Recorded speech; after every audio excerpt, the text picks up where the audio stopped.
खेसारी लाल यादव के फैंस के लिए बहुत ही खुशखबरी निकल कर आ रही है भाई। जितना प्यार आप लोगों ने फरिश्ता के ट्रेलर को अब तक दे दिया है ना भाई, फरिश्ता मूवी बहुत जल्द रिलीज होने वाली है और इसी होली के मौके पर रिलीज होने वाली है और होली बहुत नजदीक आ गया है। तो मूवी आप अपने फैमिली के साथ देख सकते हो।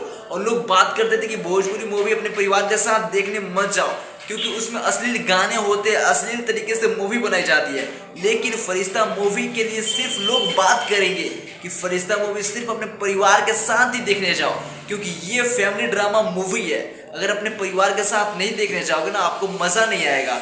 अपने परिवार के साथ देख सकते हो। फरिश्ता मूवी बाप बेटे और माँ के ऊपर कहानी बनाई गई है।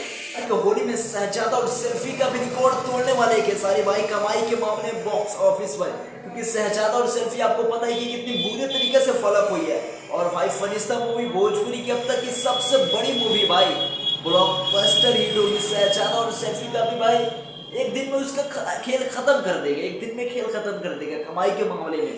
भाई खेसारी भैया का फैन हो ना भाई, अभी से ticket booking, advance ticket booking कराओ अपने फैमिली के साथ। होली के इस मौके पर फरिश्ता मूवी जरूर देखने जाओ भाई। फैमिली ड्रामा मूवी है, बहुत मजा आएगा देखने में। अपने परिवार के साथ जाओ देखने। और हाँ, खेसारी भैया का फैन हो तो वीडियो को लाइक करके चैनल सब्सक्राइब जरूर कर लीजिए ऐसा वीडियो देखने के लिए।